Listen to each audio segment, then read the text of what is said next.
All right, hey guys, Kid here, Burn One, Shadowverse Evolve channel. I know it's been a bit, but I'm here with the literal GOAT of all time. The third place GOAT. The third place GOAT. There's two other GOATs above him, but he's the GOAT, trust me. I'm the third greatest player in Pasadena.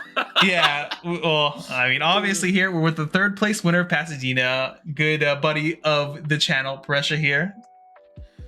How's it going? It was a crazy weekend, crazy day. I think I told Kit this, but I literally was on 3 hours of sleep and 3/4 of a Subway sandwich. I don't remember the 3/4 of the Subway sandwich part. Because there was no food places around there. Yeah, there was like no food around there. Was really, I'm like, I don't want anything from Starbucks. I need something more substantial or whatever. Yeah.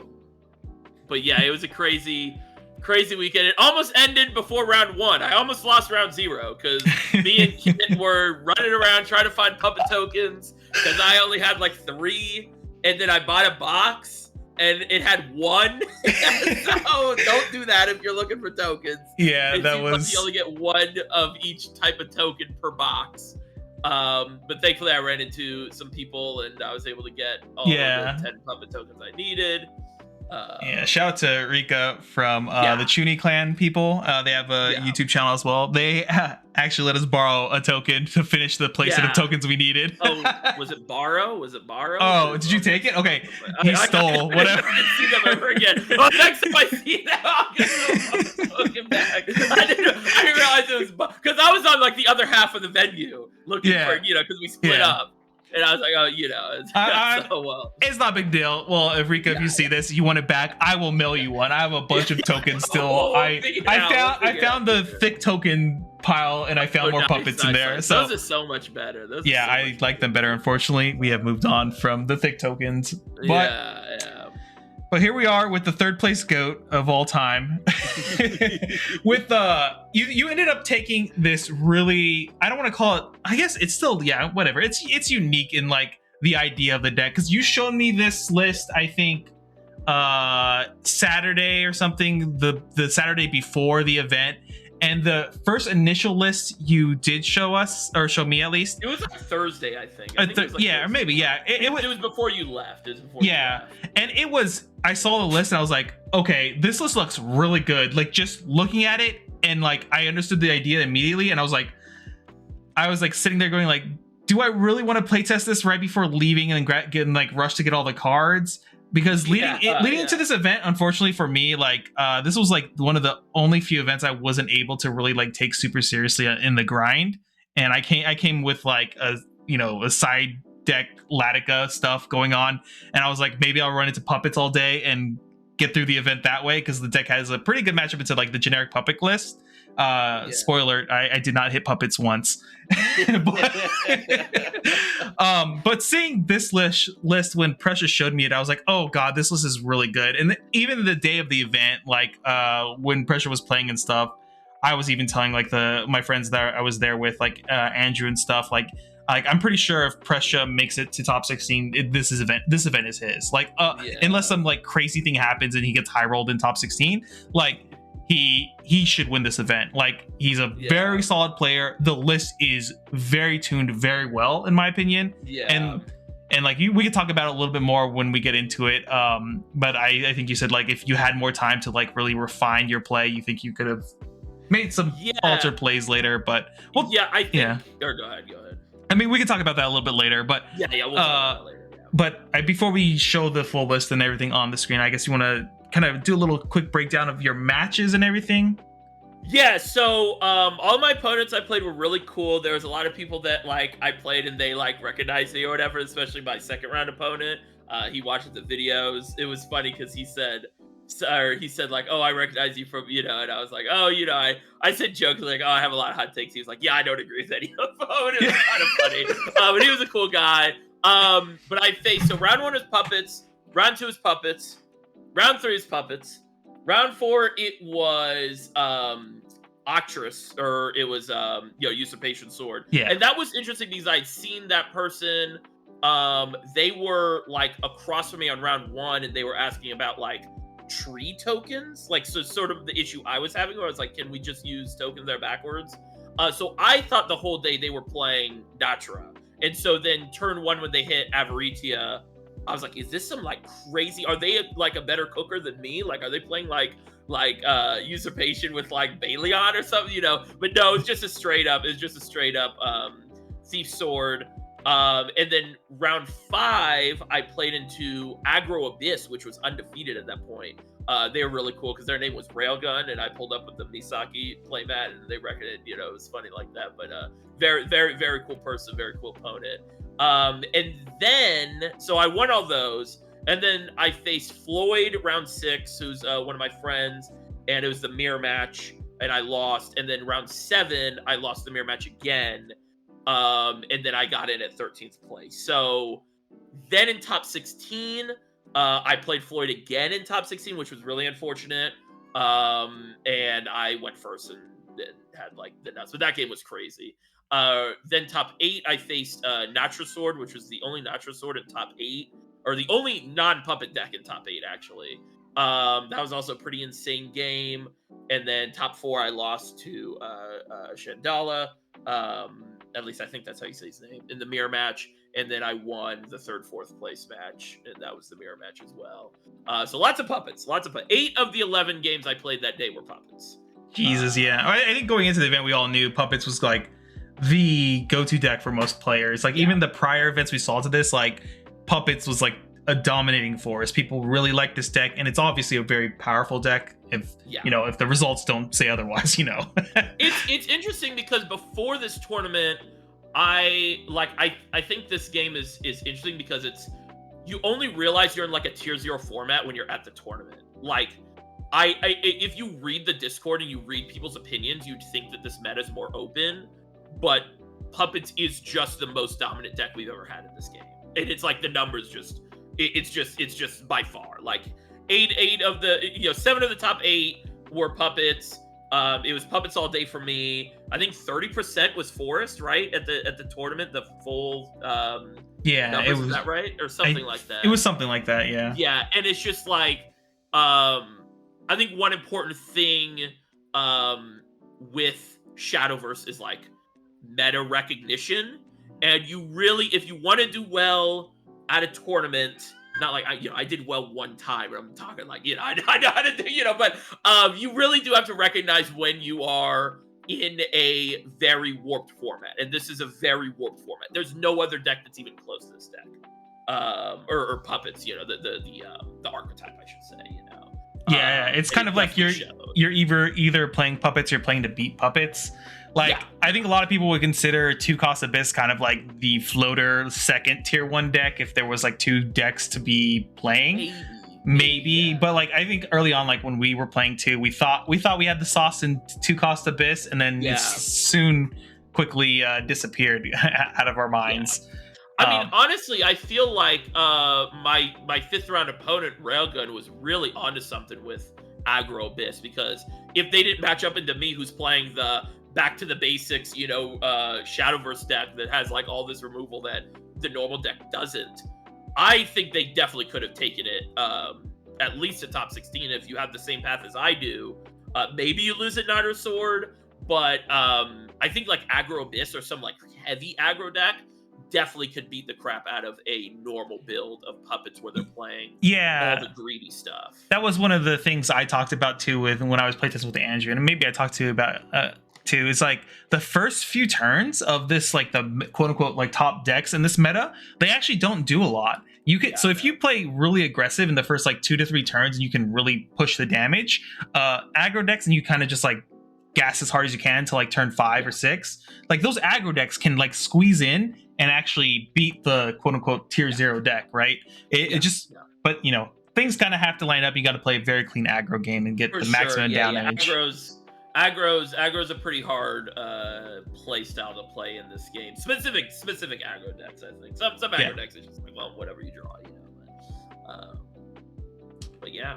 Yeah, I guess I think that's it, right? So we can get into the deck. We'll kind of break down the deck here with question. All right, we'll jump into the deck then. All right, so here is the deck. I guess we'll kind of go from 1 cost all the way to the end, right? We'll just, if you want to talk about it, Prussia.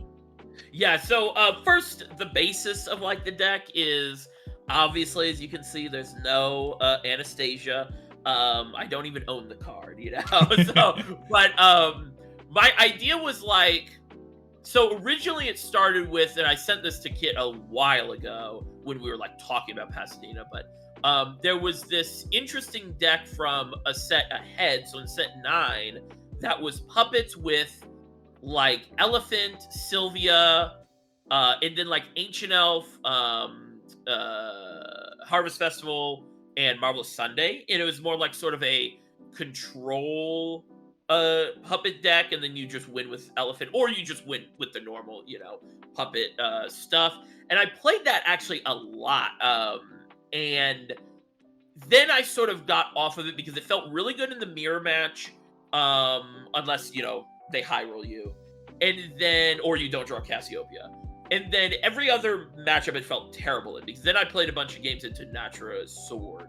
So I went off of that, and then I was sort of like, I like the idea of a more like mid-range sort of not selling out for the turn 5 combo puppet deck, because you read like Zwei. Zwei is a perfect example of like, this card is one of the best removal cards and like tempo cards in the game. Like, you kill something, you have a 4/4 and a 4/1, and you draw a card. Like, that's nuts, But you kind of have to use all these puppets and stuff for the combo turns on 5.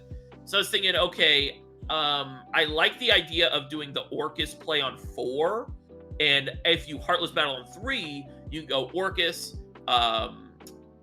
in some combination or some order, Victoria, get a second Lloyd token, and then do 2 Lloyd tokens, and then it's very hard for the mirror match to kill Orcus, and then you can snowball from there with other puppets and stuff. You can keep getting Lloyd tokens every turn. And I really liked that in the games that happened. It was really strong in the mirror match, because they are either going into their turn. If you go first, they're going into their turn 4, so they have to respond with something like that, and typically use resources that they're saving for the next turn. Or they're going into their turn 5 because you're going second, and their Anastasia turn is way worse, and it's probably impossible for them to kill Orcus unless they have like Roach and all this other crazy stuff. Yeah. So that was the idea. And then I was like, I really want to, I like this, but I want a secondary option on 4, and that's where the Rose Gardener came in. And we'll get to that when we get to Rose Gardener, but we can just start at 1 now. So, all right. Of course, Bellringer's, my goat. It's really from set 1, right? This came out literally set 1. Yeah. And I put this in because I wanted more 1-drops, and it was before Fina was in. And it was like, I honestly was going to play just the Goblin from Hunter, because I just wanted like a Goblin. And Force doesn't have any other goblins, and just to sort of be like, oh, I'm playing Hunters, But Bellringer actually came up a lot in the mirror match, because if they go Orcus to the dark side Evo, their board is really they have to clear your board in a very specific way to not like get screwed, because if they swing the 2 puppets in to Bellringer first, their damage potential is really low, because they only have basically 2 board slots. And that actually happened in round 1, where I go Bellringer Ward, and then he does Evo to the dark side, and then he swings 2 puppets into Bell to kill it, and then he's like stuck at 2 board slots that he can't get rid of, because he has no play points for like a Nature's Guidance and stuff like that, and then other than that, it's just consistency, generically a really good card anyway, but it happened to work well in your game plan as well. Yeah, exactly. And the Evo, I don't think I Evo'd in a winning game once. I Evo'd once against Floyd, and it was because I had 0 turn 2 plays. We'll get to that, when we get to sort of the games, but just sort of a role player, just an early game, stave off aggression. A lot of games come down to those 1 or 2 health points, and that came up a lot in the top cut, where it's like, wow, I'm basically alive with 1 health here, in reality, where it's like, they can be playing Mistalina and put me to 1, or if I don't have the 1 from the Bellringer earlier, I'm dead. So yeah, and then next, of course, is just Junk. Junk is just the 1-drop, puppet generator. He's probably he's just a really awkward card, because it's like you play him and then he like only maybe gets in 1 damage, because if you ever turn him over again, you just lose the game, because Orcus comes out and then like free trades into something and gets a Lloyd token. Yeah. So he's a little awkward. He kind of fills the board sometimes, but he's just the cheap puppet generator. Honestly, I would have loved a puppet circle, like a fairy circle. Would that have broken the game? That might have broken this deck if there was like a 1-drop, put 3 puppets in the EX area. But yeah, so second card or third card here is the spicy one, Archer. I know a lot of people came up to me afterwards and were like, I don't know if you were one of them. I mean, I think we both kind of agreed that like Archer's just like a good card in this meta, but there was a lot of people that are like, oh, I like Archer like after the game and stuff, and it was so good in this tournament. It was so insane. For the beginning of time, I was like, imagine if Sword had Archer and you could go Archer on 2, Floral Fencer on 3. You get 3 pings, and then they're like, oh, hey, Forrest, here's a Orcus, here's a Floral Fencer, and that came up many times. Archer got in a lot of work and really helped with the game plan of like, sort of securing the early game really heavily, and also adding to the ease of like clearing Anastasia boards, because if they don't like have the nut Anastasia turn where they have like Lloyd, Victoria, and like a 7/7 Sukuna or whatever it is, you're going to be able to clear pretty well with this deck. Now, I say clear, it might be back in the hand and they do it again, because of Rose Gardner, but it's not on the board. It won't be swinging at you. So Archer's really good. I have the 1 Evo in here. And it came up a lot. It's really easy, like when you're going second, to just flip it over. And another interesting thing, which is something where like if this meta continued, or this was like the first tournament of this meta, people really overreacted on this card. There was a lot of times where they would commit to like playing Zwei and then Victoria and killing it, and it's like, okay, thank you. Like that's a lot of value you just wasted on this card, where it's like, it reminds me of another card from One Piece, but it's like you just make them have the card. Like if I have the Orcus Evo and I do 3 pings, then sure, I'm just the better player, I guess. But like most of the time, it's not correct to like go over, use the resources. Yeah. And there's a lot of times where they they assessed the board and thought like Archer was the biggest threat, and it's like, no, it's really not.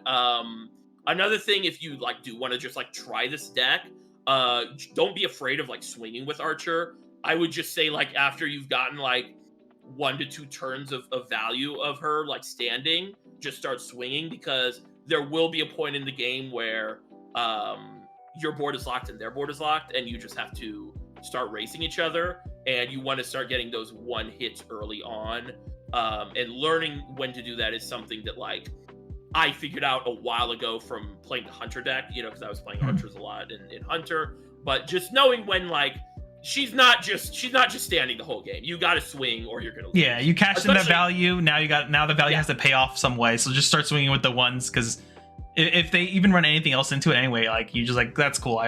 No, exactly. Yeah. And it's also anything that's turned sideways is so good for you as puppets. And it's like if you turn a 1/4 sideways, like sure they swing a puppet into it from Zwei if they Evo it, or sorry, Orcus if they Evo it, but it's like they still have to swing their Orcus into it too. It eats like so much damage as well. So really good card. Probably like, I wouldn't say the MVP, but definitely the card that again, if this meta were to continue, I would be shocked if I didn't see this card more in puppets, because it's very low commitment too. Like it's just 2-drop. You're not really doing much on 2 anyway. If you miss your puppet generators. So yeah, Archer's really cool. Next card, Nelcha. Just a fighter. A lot of decks are playing her. I actually wasn't able to get a lot of use out of her outside of the I think it was both sword games, the usurpation sword and the natural sword. But she's just like, I think I said this to Kit like the day before, or to someone the day before, but it was like, she's just kind of the highest value 2-drop that Forest has, where it's just like fighter, and 2/3 is a really good stat line right now. And then a effect that can come up that has a lot of uses. And we'll kind of talk about those uses later on in one of the cards. But other than that, she's kind of just a stat stick. She's just going to be there and, make it so that you're not passing turn 2, not doing anything, I only played 2 because the next card, Fina, which we'll talk about, I thought was a little higher value in this type of build than her. But I think that is something I would change. And, well, I guess we can talk about Fina now because there's not much to talk about with Nelcha. But Fina is definitely a card where it's like, I think it was the second round. So play Fina on 2. There's no, because now they changed the rule where you have to, do an effect. So there was no 1-drop. I didn't even really want to search because I mean, you should always search anyway, but feelings-wise, it was like, this might not be good. If I play it, top 5 is 2 Heartless Battles, Orcus, Noah, and some other thing. And I was like, no, sorry, it wasn't Noah. It was 2 Heartless Battles. I think it was 2 Heartless Battles, 2 Orcus, actually, in Cassiopeia or something like that. And I was like, all right, I better see Noah or I lose the game. And the entire game, I was like, I'm playing so hard for the Noah because I knew I was never seeing any of the other good cards, the rest of the game. But other than that, she came up a lot, especially against Aggro Abyss. I kind of felt bad because it's like, you match up into the one person playing Fina right now, Yeah, that was probably really bad for them. Really rough, yeah. And that was just the game where it was like I basically crafted my hand. It felt like I had the Cassiopeia, I had the Archer, I had the Fina. It was really nuts. But anyway, Fina was a very late addition because I actually had first I was trying Liza, which was really bad. Liza was not that good in this deck, which is sad. But I just think if people were playing more Archers or more Cassiopeias, maybe, then Liza would be good. But I'm expecting mirror matches, and she just was not good in the mirror match.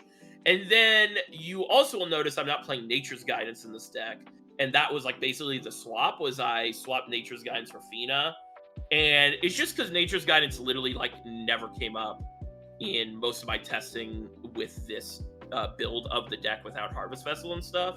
Because I don't want to be sacrificing stats on the board for the next turn play, because theoretically, and you'll see sort of my my top end, quote unquote, it tops out at 5, it's not really top end, but is a lot more than most of the other puppet decks, because most of the other puppet decks are playing 2 Noahs, 1 Cassiopeia, 0 Cassiopeia, and then it's Anastasia, right?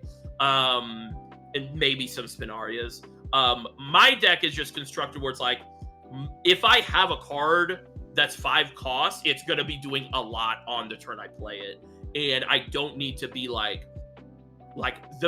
value is in my hand and on the board. It's not the on plays, if that makes sense, Yeah. And it did come up where it's it does hurt when you sort of board lock yourself, but then it's you just have to play it. You just have to not board lock yourself, that. It's not too hard to not board lock yourself. And it also is interesting because I definitely think people play differently if they're expecting Nature's Guidance, and I didn't have it. So but yeah, it's almost the threat of Nature's Guidance is bigger than the usefulness of it in this build. Obviously, in other builds, it's it's useful because it helps you get the 5 Anastasia combo, but this deck I just felt didn't need it, and Fina was really, really, really good in almost all the games I played it, besides the game I bottom decked 5 really, really important cards. Yeah. Next is Liam. He's the last 2-drop. So I have 11 2-drops. I can't count, jeez. 11 2-drops. Liam's just he's just the guy, he's just the puppet generator. I guess if they made him a fighter, he'd be really broken. But him being a 2/2 kind of sucks. Like, he's just really understated. His effect came up not that often. And yeah, he's just sort of a role player. You gotta hit your junks or your Liam's. Yeah, the two puppet tokens is big. That's about it. It's crazy. All of the puppet generators got +1 you for Cassiopeia, which is like kind of insane. We'll get to Cassiopeia later, but like it's like that's interesting. So Liam, he's there. I love his voice line in digital, but I mean, I love all the characters. Like, I love Zwei and Orcus and Liam, so I was really happy I was able to play all the characters I like and stuff and do well. But next card is a really I don't know, what do you want to say, like underrated? I guess I feel like this card is. Yeah, it's insane because I remember when we first were playtesting puppets, I was like, I kind of went 3 of this when I had only 2 in the deck, and because every time I played it, I was like, this card's insane. This card's insane. Yeah. I love this card, and I just didn't understand why lists were only playing 2 or even 1 sometimes, and I was just like, I want to see this card every game. But yeah, you can talk more about it. Do you remember in set 5 when I was gassing this guy up so much? Like, he came out in set 5 when it was just him and Noah, and this card, because I was like a 3/4 with Ward. Like, hold on, but Automaton Soldier is nuts. I, like you said, really shocked people don't play it more often. It's one of those things where your turn 3, like, he's not in your optimal, game winning, turn your brain off like curve where it's just like 1 drop, Junk, Liam, Heartless Battle, Orcus, whatever, Anastasia.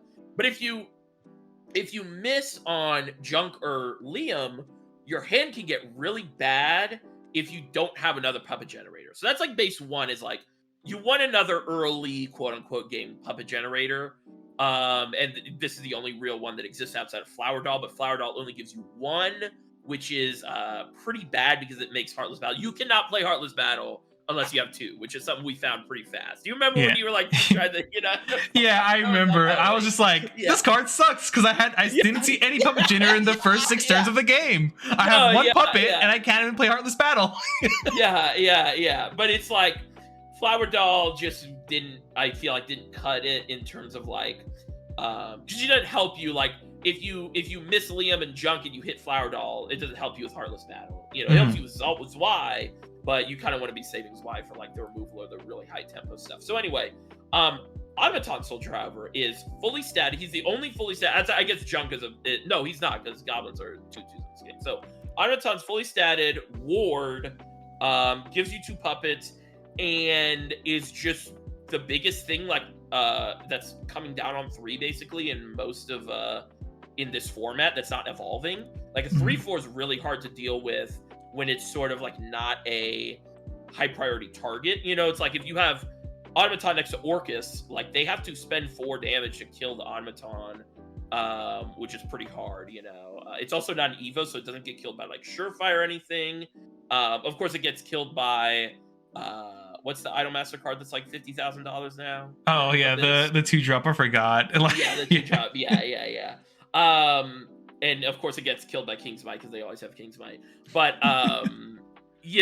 Automaton's really strong, and it was one of the things that made me go, I think you can do a tempo mid-range deck with puppets, and I think he was a big factor. I would say he's like one of the MVPs of the deck. There's a lot of times where you top deck him and it's like not even like needing the puppets, but just having such an insane board presence of a 3/4 with Ward. It can either save you, it can save one of your other guys on the field, or it's just like a 3-attack thing, which is pretty good in this game. And then he's also a good target off Cetus, which we'll talk about later. But yeah, Automaton Soldier, really love him.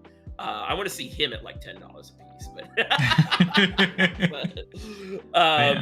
next is Orcus. She's like, okay, I don't know, she kind of sucks. Next card, Nocturne.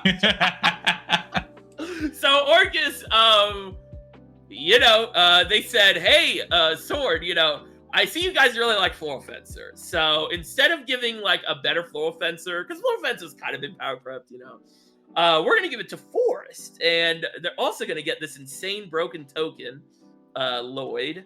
And yeah, we're all good. And then also, if you play the game, on turn 7, she can flip over and do like 8 damage or clear an entire board. So very, very fun.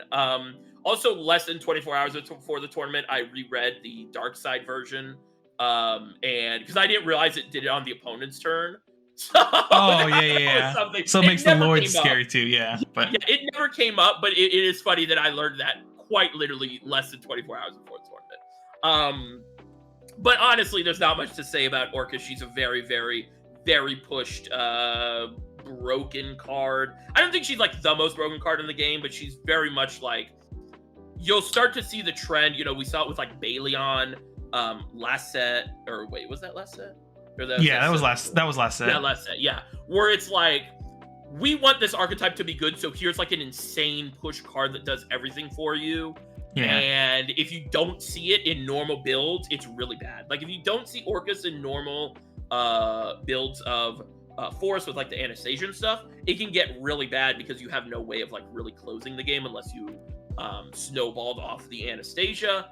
But thankfully in this build, it's not as reliant on Orcus, which is why I only played 2 Evos. And that comes up a little late, a little later. But yeah, so I think that's it about Orcus. I guess like the 2 Evo thing, it was just because there's a lot of other Evo stuff I wanted to fit in. I also didn't own a second one, and I asked Kit, like, hey, do you have a second one? He's like, nada, So or a third one, a third Evo. And I didn't open it from my box either. That would have been funny if I made like a last minute decision. But yeah, it's just there's just too many Evo things, and it never came up a single time in testing the third Evo. Like, it never ever came up. I never did, because it's like I like, cause it's like I'm that good of a player that I draw 3 Orcuses. Like, no, bro. Yeah. The game ain't going that long, buddy. It's not going that long. Yeah. So. Yeah. Next card is she's probably the best like addition to the deck. I think she probably is the MVP that's not like a public card, is Rose Gardner. So if you guys watch the channel a lot, you know how much I love Lily. I think Lily's really broken, and obviously I had Lily in early, and she's good. Lily's obviously good, but that 2 attack, man. The 2 attacks just not doing it, especially in a tempo deck like this. So I was like, okay, let me try Rose Gardner. And then I also didn't really appreciate how often you were going to be drawing a card with the Evo. And there was not really a time where I was not drawing off the Rose Gardner Evo, because it's so easy to just play 0 cost 1 drop Rose Gardner Evo, or 2 0 cost Rose Gardner Evo, which is the turn 4 play I was kind of talking about if you don't get the Orcus.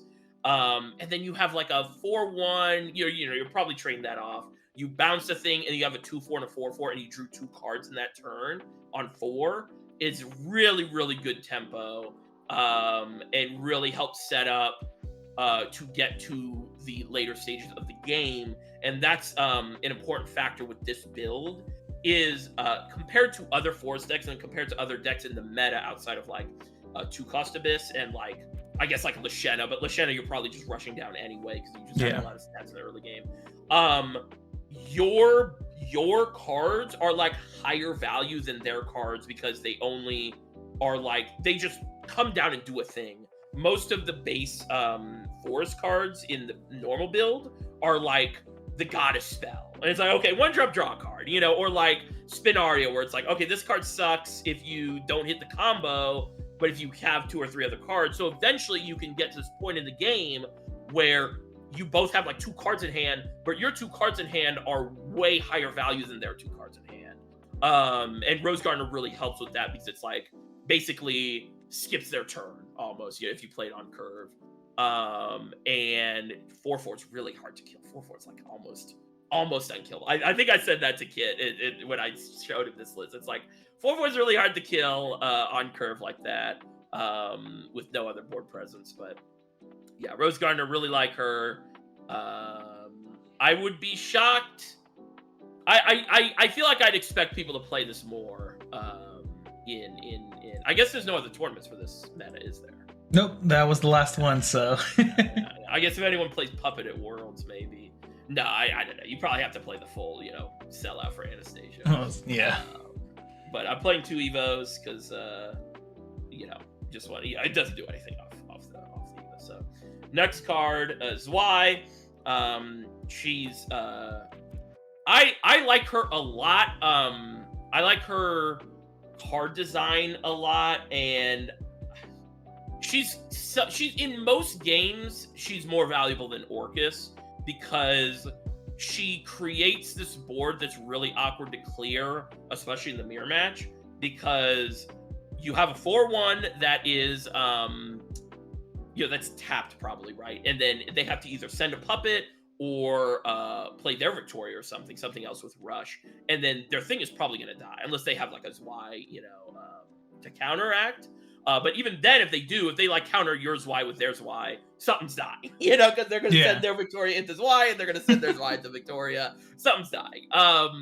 And this card's also very fun because you can set up where you like play her on 3, and she's just like a worse Heartless Battle. But Victoria is like kind of better than Lloyd in a lot of situations. So it's like if you're setting up for a Noah turn, because of course Noah gives Storm regardless if he's evolved or not. So you can set up a back row of like 3 0-cost things. And if you like hit a Heartless Battle and then you like have Zwei on turn 4 or something, and you just like turn 4 Zwei pass, and like next turn you just go like Noah 13 damage face, There's a lot of stuff with that. And she also is very important in the reason I played Cetus, because the best thing with Cetus to do in this deck is go Cetus, Evo gets Y, play Victoria, kill Victoria. Hopefully you're killing something, you draw a card, and then Cetus, of course, becomes a 6/8. And you have Zwei, of course, if you have another Victoria out at some point. But Victoria's really, really strong. Victoria is very, very strong. It's why the card is pretty good, and just when you read it, it's a 3-mana 2/2 that deals 4 damage and draws a card. That's kind of like how I read it, and one of the reasons I wanted to play a deck like this, because when you read it in in Anastasia deck, it's like, wow, 3-mana 2/2, I missed Heartless Battle. Yeah. It's but yeah, so Zwei's pretty good. I played 2 Evos because this is more of a board-based tempo deck, and I didn't want to not be able to Evo, and also she is going to be coming back more often because she's like my go-to revive from Cetus. So most decks I think are playing 1 Evo. I definitely found a lot of use from the 2 Evos. That's definitely one of the choices I'm glad I made. I think it paid off. So I some of the games I'm watching you too, bringing it back and then evoing afterwards was pretty cool. Like I was like, this is really paying off. I really just the combination of like cards here are just so good. But we can move on. And then Heartless Battle, probably one of my favorite arts in ROB like ever. I love this art. I'm glad it's a good card. It was terrible in digital. It was like really bad. But of course it's like, it's not just good. It's it might be broken. This card generates so much value for you in the future that you can justify completely skipping turn 3. And I don't like that that's like a card that exists where it's like, because I think that in their mind they had this as like, okay, you're making a 4/1 and a 2/4 on 3, and then doing stuff, and then like if you play some combo stuff, you can keep it in the back. But then it kind of devolved into like, okay, you're just playing this on 3 passing, and then because your follow-up turns are so potent with this card. But yeah, you're never really like playing this and then doing something on 3. You most of the time you are just playing this for 3 and passing. It's probably just just the strongest card in the deck. I think if you don't hit this card, you're fine in this build. If you don't hit this card in the other build, you're kind of, you have no other 0-cost cards really. which makes Anastasia really hard to do because then you need a bunch of 1-drops, and then you're playing like out of your stock of puppets and stuff. So I really like this card as just super insane value. And then, like we were talking about in the beginning, it goes into your turn 4 play, not your turn 5 play. So it's like you're skipping turn 3, but you're immediately making up the tempo and value on the next turn because you're doing like Lloyd Victoria Rose Gardener or Lloyd Victoria Orcus Evo and have 2 Lloyds, and you're able to snowball from there. And you're not just sort of saving it for the turn 5 onward stuff, you know. And then of course late game, it's a really good top deck, of course, because you can hit like you can go like no Heartless Battle Noah and then do 8 damage off just like, you know, just those 2 cards. Yeah.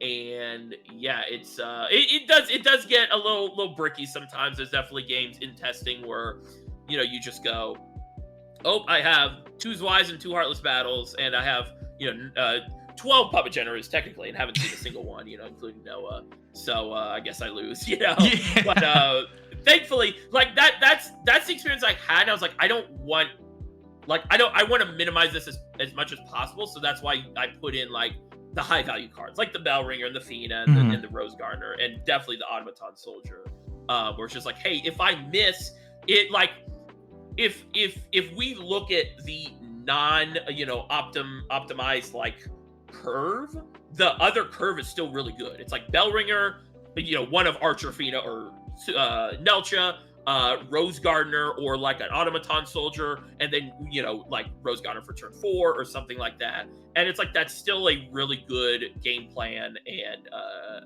curve. And then of course you have like really good 5-drops. Whereas the other build is like, you know, like I think my first round opponent, turn 1, he goes Goddess draw, and I was like, uh-oh. I was like, oh, okay. I think, all right. I think we got this one, you know. But yeah, Heartless Battle's really good. Surprisingly, I guess. I mean, not really. But, you know. Yeah, it was definitely such a playmaker for like every version of Puppets. Yeah. It's just so good.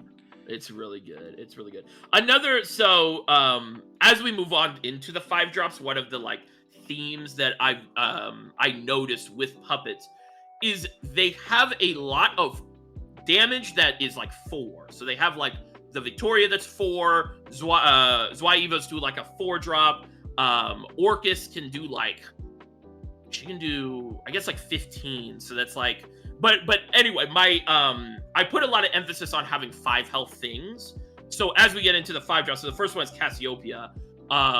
Cassiopeia, I don't know why people aren't playing this card. Like, can you explain to me, Kit? Why are people not playing this card?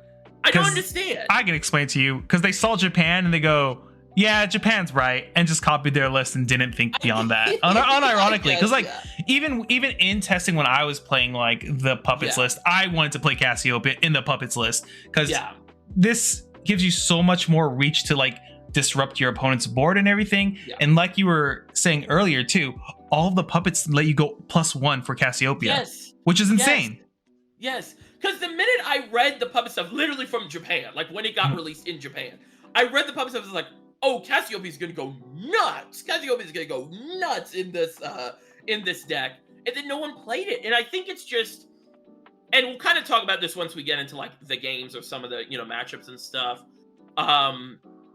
Shadowverse does not necessarily reward a deck built like this, because you will always lose to the guy who just won the lottery, you know. And I do think there is an element of like, you know, we're not even finished with the deck, you know, thing, but it is like, was I right in this deck? Like, I think at the day of, like, you know, the day that happened, I was correct in my, you know, assumptions, everything was correct and the build was correct. But in the grand scheme of things, I do think that if you simulated this deck 50 times versus the other Force deck, the other Force deck completely hoses this because they're just going to hit the Anastasia nut turn. Like you don't even have access to that, you know? Yeah. But it's just a feeling. It's like I don't want to, because those builds, it feels like you're not in control at all. It's very much like, well, I hope I'm the luckiest puppet player. Yeah, you hit the lottery and the deck is insane, and it just sometimes it comes down to who can hit the lottery more often at the day of. And then Cassiopeia doesn't play towards that lottery, but plays more of like a fair game. I don't even know what I call this a fair game plan, but fair, but I mean, compared to like you get to clear the board a bit versus your opponent just destroys you, you know. So yeah. But Cassiopeia was definitely one of the main stars in the idea of this deck initially, because what I really liked was in the old list with Harvest Festival and Ancient Elf and stuff, was being able to just go like, all right, I'm at turn 5, I didn't, complete Exodia, and I don't have like 2 Victorias in the back and no in hand and stuff, or 3 puppets left.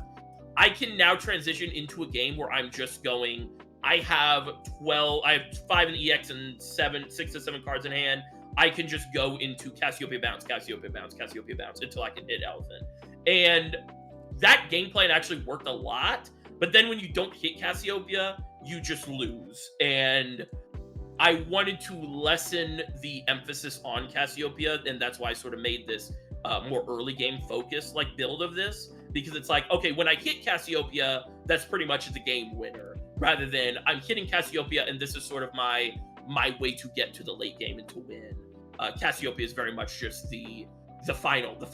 Yeah, the final nail in the coffin. So you clear up the board. It's too hard or too big of a gap now for them to recover. Yeah, and it's unkillable. It's 5 health, like I just said, it was why it's unkillable. I like because Cassiopeia was played against me a couple times too during the tournament, and I was like, oh, okay, let's figure out how to do, it was really, really hard to kill. But a lot of times I just had to leave it. Because in game 2, round 2, there was like a situation where it was like, I could bounce it back to hand. And I ended up just like building the board again. And then he like did Nature's Guidance, play Cassiopeia again. And he like was missing a couple damage. So then I was just able to like snowball the stats from there. Instead of like bouncing, and then he has an extra card, and then he's able to clear my board next turn. And then the next turn, wait, did I bounce the next turn? Anyway, I don't remember after that, but I think I was able to kill it at that point. But yeah, Cassiopeia's really strong, and yeah, I think everyone should be playing her. Even the normal builds. I mean, read Junk and Liam. Read Junk and Liam, and then tell me you shouldn't be playing Cassiopeia. But yeah. Yeah, so then the next card is Noah. I actually noticed, and I didn't realize this, and this is something where, like I was kind of talking about, where like if I was able to prep longer, because I basically only practiced for like a week before, like with a build like this. I noticed, like I'm looking at the top 4 decks, 2 of the first place and second place are only playing 2 Noahs, and I definitely think I would have changed a lot of my lines if I knew that like Noah wasn't basically an automatic like in hand, Yeah. And I'm really shocked. I'm honestly like, I'd love to hear like the explanation of like why people are only playing 2 Noahs, because I would have definitely changed the way I play the mirror match in some games a lot, because I think I played very scared of Noah, because Noah's like, you just kind of have no way to like deal with the entire board that he makes, and he's a 4/7. And I'm just really shocked and interested in that. But I'm playing at 3, and like we sort of talked about, one of our goals is our hand is better than their hand, even at like equal card size or hand size. And Noah is just, even at literally turn 7 with no evolve, he's 5 mana, 4 storm. He's a 3/6, and he's gonna snowball if they don't kill it. Again, 6 health is very hard to clear. And of course 7 on the flip side. I only raw played it on 5 once in the run, but that comes up a lot too. But yeah, Noah's just sort of one of the game enders, and also one of the highest value cards you have in the deck, because it's just a stat creator. It's a like a stat dump, basically, Yeah. like an old Sword. This deck plays like how Sword played in Digital, honestly. Like this is just like a Arthur almost, where it's just, oh, okay, here's my board full of like little guys, and then he's a big guy. But not too much to talk about Noah outside of like the Heartless Battle like combo, quote unquote, and like just stocking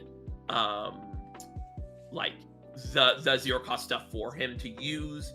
One of the things is he has a very distinct like damage cap unless you are like the god and you have 4 Victoria tokens, but his damage cap definitely hits around like 13 damage, and usually it's gonna be 8 damage because he takes up a board slot, and the puppets are only going to be doing 2, or if you have Victoria it's 5 and then Lord 3, and there's a lot of playing around that. Like one of the most important things is the mirror is managing your health so that they are not able to, like, they have to commit to a board and board lock themselves to win the next turn, if that makes sense, and that's something that's really sort of hard to understand and stuff, but is pretty important in the mirror match. So and then finally, probably the card.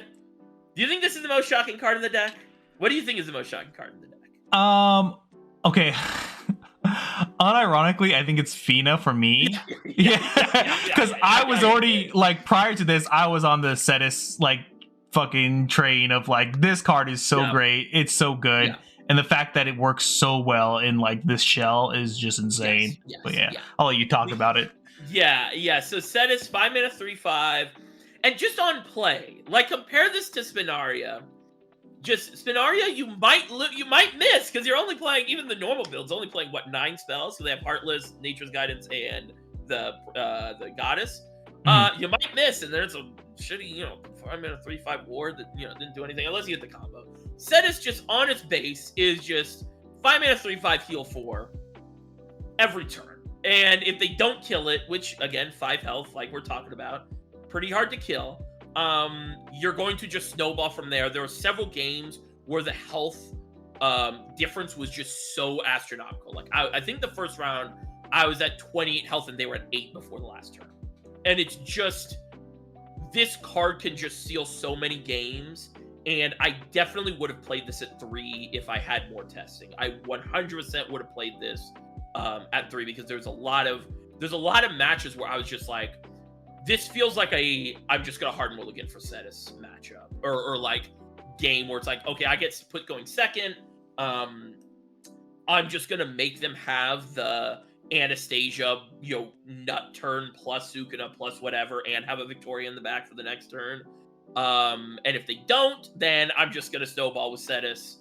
And that worked a couple times. Funny enough, this card is obviously awful against Usurpation Sword, and I love how fast they took it. They took it from you. I saw that. I walked when I came to that, and I looked at the board. I was like, "Oh, there's a Cetus on the other side of the board," but they're playing Sword. Oh, I see what happened. It was really funny because it was just like, I wonder Cetus. It's like, okay, let me get Cetus. But other than that matchup, obviously it's really, really strong. Like we talked about, the like sort of ideal combo is, so in my mind there's 3 things you want to res from him. 2 of them are sort of tied, and then one of them's just like value, but Cetus resing Zwei is what we were talking about with Zwei, where you go Cetus, res Zwei, play Victoria, draw a card, swing into something. Cetus is now 6/8 and you heal 4, and then you have this Zwei for the next turn. And you drew a card from the Victoria. So that's really strong. And then sort of equal to that in potency when the opportunity arises is actually Cetus get Bellringer, because of what we talked about with the Orcus, with the opponent's Orcus, where several times I actually Cetus res Bellringer, and then they have to like have such an awkward time clearing and turn their Orcus sideways, and I eat so much of their damage because they go like, swing Orcus, if they know how to do this, swing Orcus into Bellringer, and then swing all the puppets into Cetus, and then you only take 3, you only take 4 damage, I guess. You take 4 damage, but that's like what you got back from the Cetus, and then their Orcus is easy to clear up, and then they have no other board after that. and they spent all their 7 mana, and you basically didn't lose any health, basically. Yeah. And you drew a card from the Bell. So those two are equal, because like Bell is obviously for more defensive, and it's why only works if you have the puppet in the back. And like the situation, is exactly for that.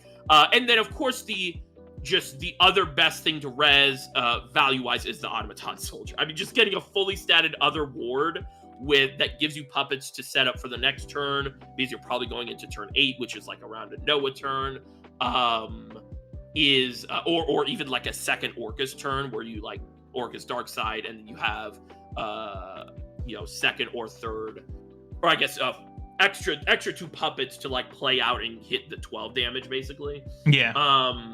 Is really, really strong, but it's a lower like tier because it's like that's just what you get when it's like, okay, I'm kind of like winning the game and I just need stats on the board, and it's just like, okay, I'm just gonna play this, get stats on board.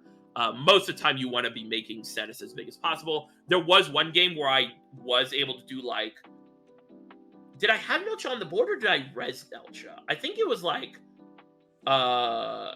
late game, and I did like Victoria Cetus. Yeah, I think it was like Victoria Cetus, Nelcha, and then res like Autoton Soldier or something, and buffed Cetus, and he was like a 8-10 or whatever, and it's like, okay, that's the ball game, but Cetus is awesome. Cetus is a really, really insane card for what this deck is doing, and yeah. Is there anything else about Cetus? Because I guess you played with him more because you play him in Latico, right? Yeah, I've played him since he's been released. I thought he was like secretly like the best forest card that was released, because the more I've played with this card, the more I've just been like so insanely like in love with its effect. I think everything on the card just reads super well. The stats are insane. I was doing a similar thing where I was bringing back Woodland Cleaver either to get storm damage in, or I need to clear something that will also trigger Cetus and stuff like that in my build.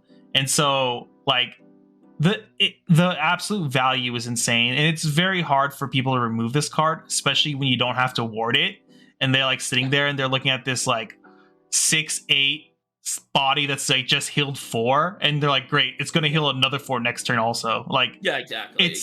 It's insane. I think one of the things that like exemplifies why this card is so good even in this build, like instead of even Latica and stuff, is that if you look at all the other puppet builds and stuff, the only way they're ever recovering is through Lloyd's. Yep. And then Cetus is like one of the cards that like destroys the mirror, I feel like, because the healing, and all that stuff is just insane. And like you've talked about the lines that he brings back, everything he brings back is insane itself also. And like when we're saying like the worst thing you can get is a 3-drop 3/4 war that generates you 2 1/1 tokens, that's the worst thing you can res back. Like, okay, it's obnoxious. Like like if you haven't been playing with this card, you need to be, like, it's just that good.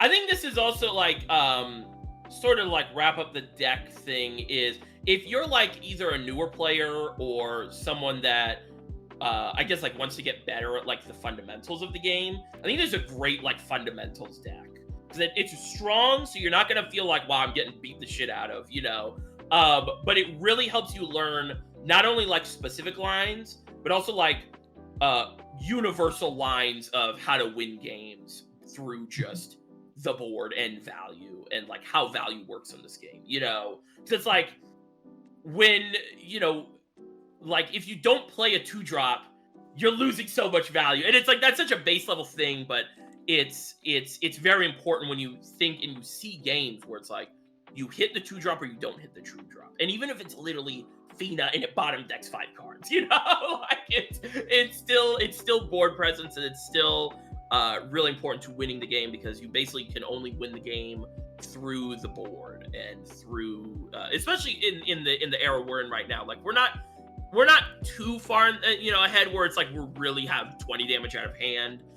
We really do need to whittle down and stuff, and I think this is a really cool deck. I think if you were starting the game or you wanted to learn how to get a little better at the game, playing something like this versus playing like some combo hope you see all your pieces on 5 is really good. It really reminds me of a lot of old digital decks that I really liked. But yeah, that's the deck.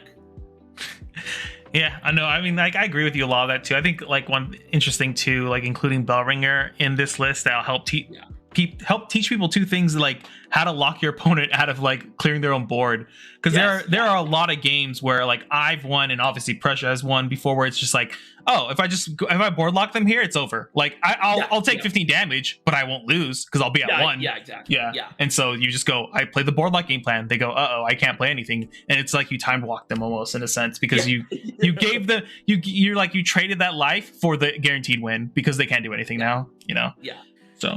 And that's definitely something that is becoming much more apparent in these metas. I think this set very much is, and I think last set too, there was a little bit of this too, but when to swing and when not to swing is starting to become really important in the game. Like, not just the most obvious, like Orcus Evos and and makes a Lloyd if you turn something sideways here, but it's like literally just like thinking about, like, if I swing with junk, he gets a free clear on my junk, and then I don't have anything that's exactly 2 damage to clear the like 3 now that he swung in.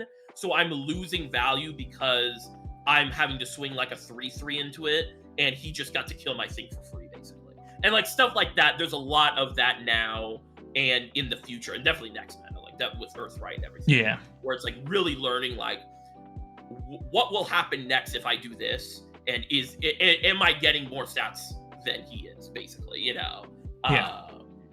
But yeah. So All I guess we should talk about like some of the matchups now. So like when I really got onto this deck, I was playing against Natural Sword, and I was getting hosed, like destroyed. And I was like, I hate how this is feeling. I gotta cut Nature's Guidance. That was when I cut Elephant, because Elephant does nothing in that matchup, Yeah. But that matchup is really interesting because I think it's, are they a knower? Do they know ball? Do they know that you're not playing Anastasia? If they don't, you probably just win. If they do, it's a little interesting. And so the one game I played in top 8 was really crazy because he apparently like doesn't play the game that much. Like he's a Magic player or something, and he like on turn 5 he played like double King's Might and killed like a Rose Garden Automaton or something. And I was like, wow, he must know I'm not playing Anastasia. And that game definitely came down to the wards, because he which this won't be common. I don't think a lot of people are going to be playing this, but he was playing 2 Maisha Evos. He had 2 Maisha Evos, and every turn he played Maisha Evo, I had 1 extra ward where he couldn't swing my face for 23 or whatever it was, Yeah. And it's like he was playing that, and that game ended up coming down to time in over, or like turn 3 in overtime, and I just had more health because I hit a Noah. But I think that matchup is the importance is, like I've talked about, where your hand, they have a lot of cards in hand. They'll always have a lot of cards in hand, but your hand is more valuable than theirs because you have like things like Cetus, you have things like Cassiopeia, and you have things like Noah, and their board is typically taken up with 2 to 3 trees. And that means that your Cassiopeia will most likely be clearing their board. And another aspect is that they have a very like capped like damage threshold. Like it's mostly gonna be 21 damage from Miss Selena, and if they're that's like max, that's if they see all of them, and then obviously not including like them buffing it twice, which could happen, but 21 to maybe 24, and then what's her name? Lioness? Panthers? What is her name? Oh, I don't even remember her name. Yeah. the 3-drop 4/3 storm, yeah. That adds a lot, and that like when I was playing against someone before the tournament, 2 games in a row they hit me with like Colorful Cook, Pathfinder into Tigress or whatever, and I'm like, okay, sure, you know. But you just have to really understand, like, once you get to the late game, they are going to be really needing their Mistelinas, and if they don't see it, that's your opportunity to go wide. Another thing is, like, they don't have a lot of like AoE outside of your stupid Cyclone Blade. I hate that you like play that, because I see people play that now. I'm like, it's gonna hose me, dude. You I know? love that card. Yeah. And then but going wide, making them like have to kill something from Mistelina that's like not optimal.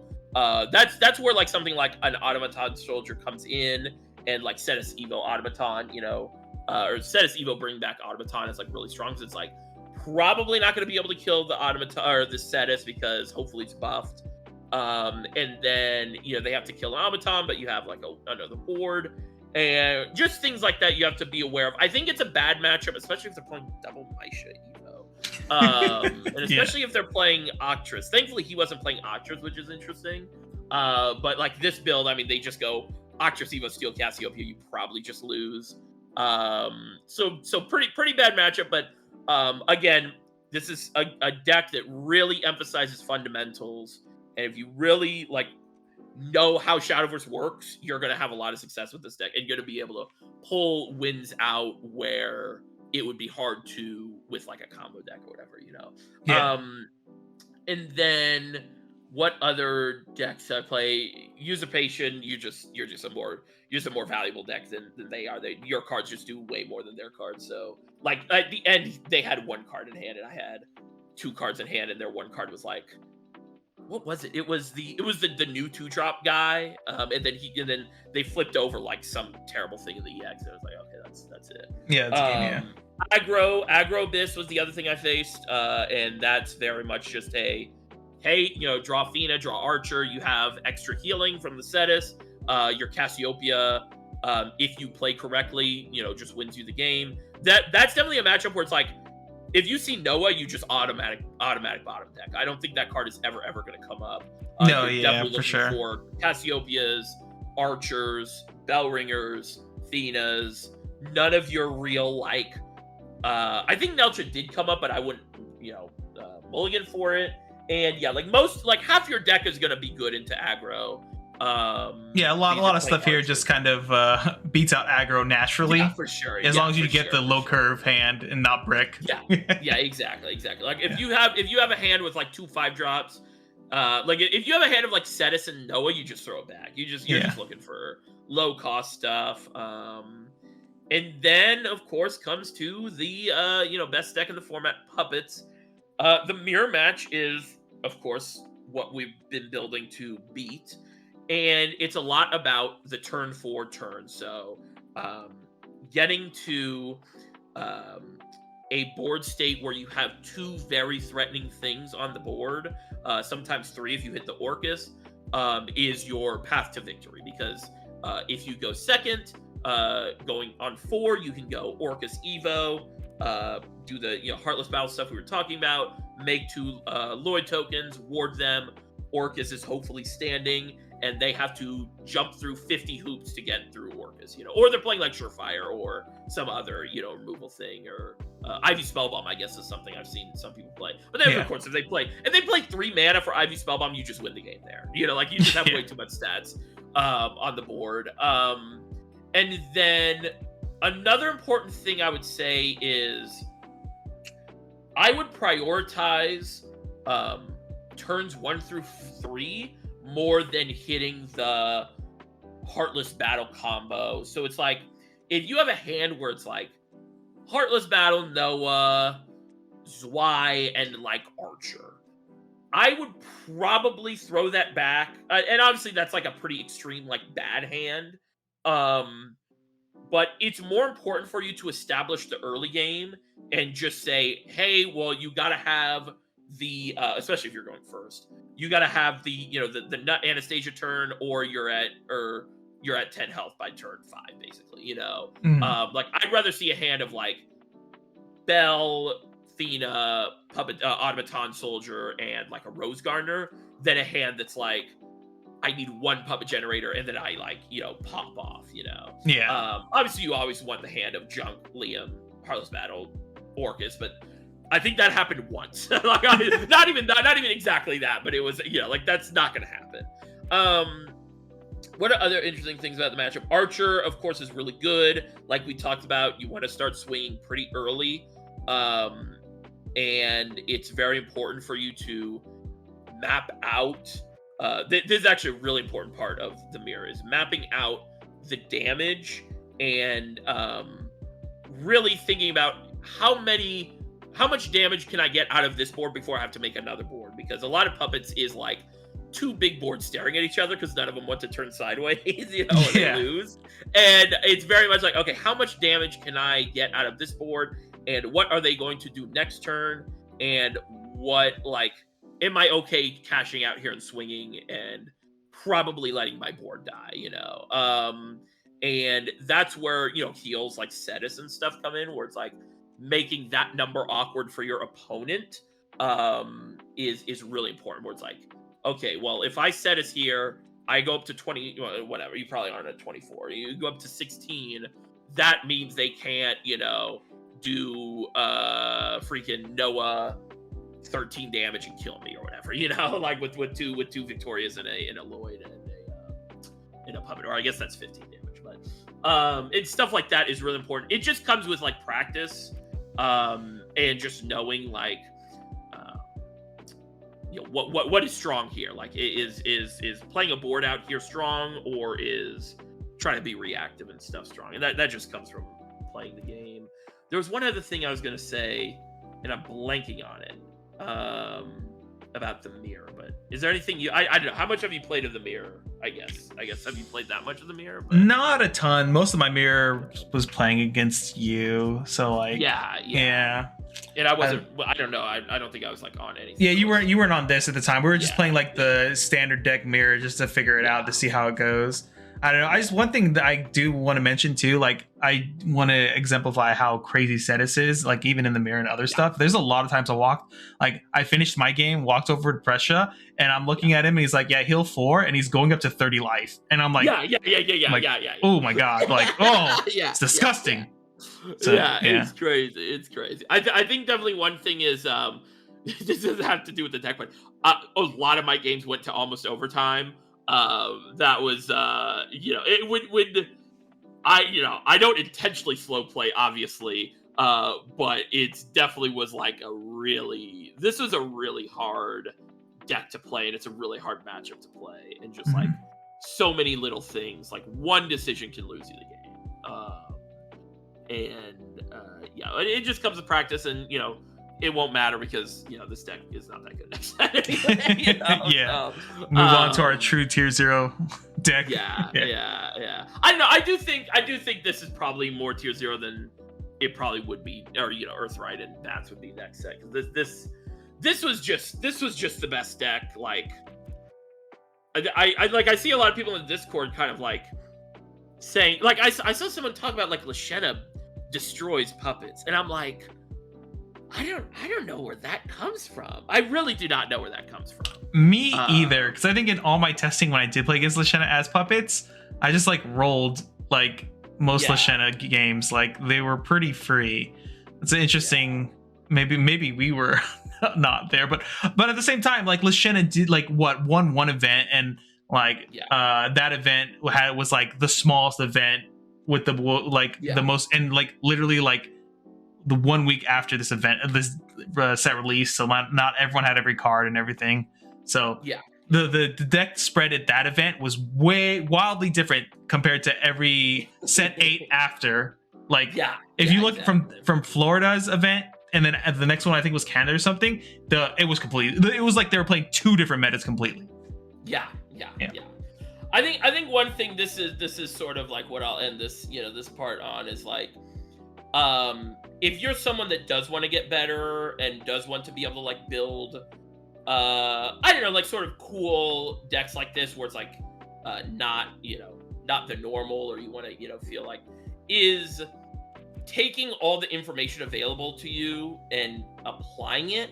Because one thing I see is a lot of people are either staunchly, like we talked about earlier, copy paste Japan lists, and then there's the other side that is like Japan sucks and America's better, and we're not going to take anything from Japan. And I always fall in the middle of that, and I think that helps with these sort of deck ideas where it's like this originated from a set 9 elephant list, you know, and I was just like, well, let's just see how this, you know, how this goes. And if you want to try to get better at the deck building aspect, which I've talked about a lot being, in my opinion, the biggest skill part of the game, and the deck choice and the deck building, I would really recommend like just using all the information available to you and apply it into the decks you make, and go, hey, let me, you know, I not necessarily like try everything that Japan tries, because I mean,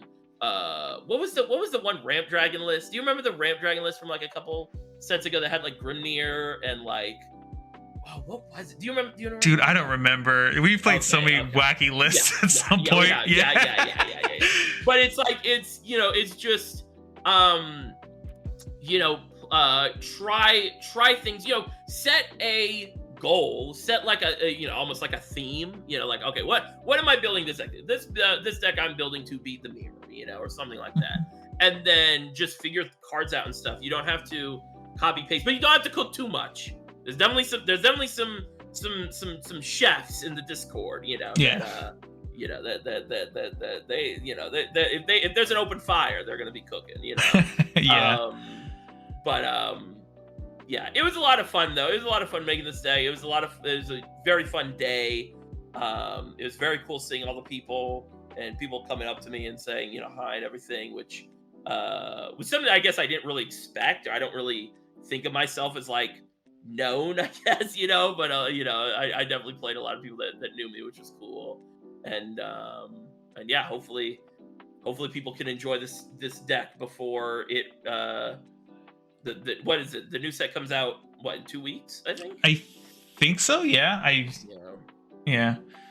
I think before we close it out, one thing I want to harp on to a little bit that Prussia touched to is like Japan isn't the end all be all of what the meta is going to be, what the best deck is. I think when you look at all the information out there available to you, I think Japan is usually always on the right track, but it doesn't mean that they solved everything by the end of their meta. Because if you've been in this game longer than a couple sets, you know how quick sets come out, metas move on, and like we maybe like missed 1 or 2 things that could have been done. Because like this did, like for example, this list, I think like maybe Japan would have been on something like this if they had more time in this specific meta of puppets and stuff. But also, to be fair as well, their meta during this time, I think, was it teams, or was it I don't think they had a single anything. They didn't have anything. Oh, this was like during the dead right time? After World, or no, it was right before World. So like everyone qualified, but like, or you know, I don't think there was a single tournament that was like a big tournament. Yeah, that wasn't like, that was an official one. Yeah.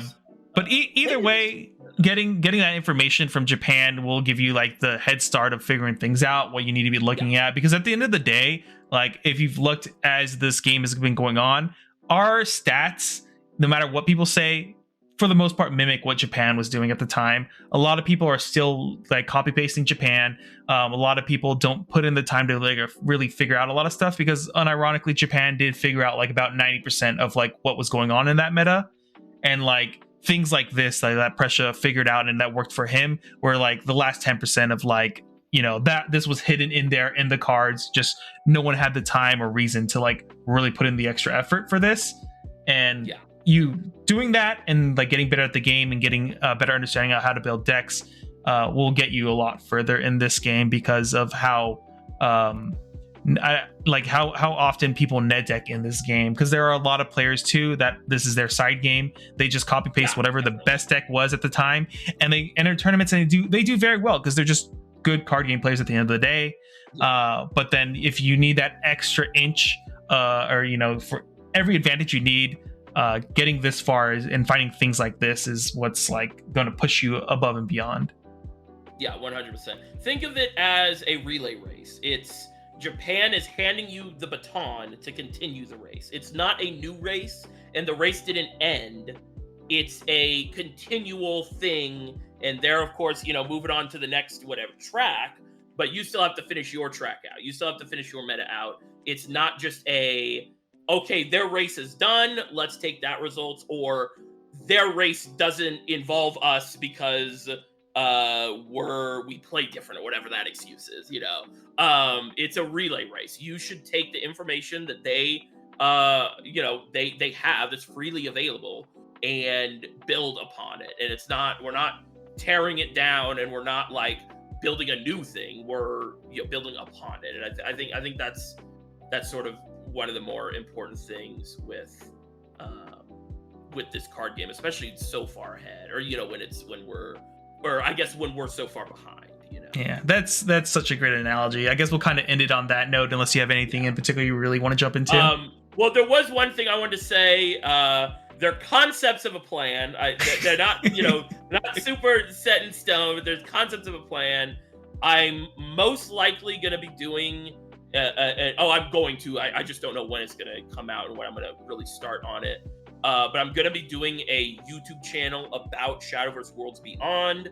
I'm going to, show Kit, the information, and obviously he'll be on too if he wants to, come on. Everything. Oh, absolutely. But it's really going to be a competitive focused channel, because I think I have like a lot of knowledge from the previous game, and I think it'll be a very exciting time for not only new players but old players. I actually talked to Zones. He was the guy who got second place, and he was a digital player, and he played a lot of SVO and stuff too. And we were kind of talking about during deck check, like, man, I'm ready for SVO to come back, which is the main competitive tournament for us in the West. And I'm going to be doing a channel that's very competitive focused and stuff. So if you are interested in Worlds Beyond, even as like a side game or whatever, I would definitely recommend checking it out. I don't have like the whole thing ready yet, but I'm going to let Kit know, and I'm going to let other people know and stuff. And I think it'll be pretty cool. And if you like this type of stuff where we really like delve deep into like concepts of the game and stuff, I think it'll be pretty cool. So yeah, I'm really excited to see that come to fruition, because like Kid'll definitely be on here. On there, oh yeah, listen, I need to steal your knowledge and everything so I can become a top Worlds Beyond player. We should do like a getting Kit to top 8 SVO. Hell yeah, I'm down to do that. Listen, when shiny things go off in digital card games, sometimes I forget what I'm doing. All right, I'm seeing cards come out. Yeah, because that was something where I guess this is like another thing is like I do think when I'm on this channel, I feel like I'm negative, mostly negative about like the game and stuff. This run definitely made me more positive about the game. I think the flaws don't not exist anymore, but I do like when this game is at its peak, and like what happened here is what I love about Shadowverse, is being able to use every aspect of the game and applying it and getting results is really cool. And it doesn't happen, at least in a lot of the other card games that I play. Like, I love One Piece, but it's not, you will never be him. You will never be Shadowverse, Yeah. And it's, I think that, and especially seeing like all the Worlds Beyond stuff, it is like, I'm very happy that this game exists, and I'm very happy that there's a lot of people that like it. Even if we, even though I don't share the same opinions as as people, I'm glad we got 187 people. Like, that's nuts to play physical Shadowverse. Like that's crazy. Yeah. And seeing Worlds Beyond just makes me hyped for that, and more just like the franchise. And I think it's gonna be pretty good in the future here. And yeah, I'm gonna try to play in Worlds. I know that people were asking me. I'm gonna try to get to Worlds. I need to play some more, and I need to just figure out the meta to see like if I, because it's kind of a lot of money, and see how that is. But I would like to go. I just have to figure out what I'd want to play and what I'd be comfortable taking, like Earthright, and being like, okay, well, if I go into that's fine. Yeah. All right, I think that's it, right? Yeah. All right. As always, Prussia, thank you so much for even coming on and doing this. I always appreciate thanks for you having so me. much. I appreciate it. Yeah, I'm looking forward to your Worlds Beyond channel stuff. So once that drops, I'll be sure to throw it out on every social media thing as much as possible, and then we'll go from there. And then I'll be the Pokemon that gets trained up to get the top 8. So I do. Yeah, that'll be fun. I think that'll be a really fun sort of, you're the Evolve guy and I'm the digital guy. It will be a lot of fun. We'll make sure it's a lot of fun at the end of the day, no matter what. Even when I go 0-4. All right. I guess with that being said, guys, we'll see you guys in the next video. Later, everyone. See ya.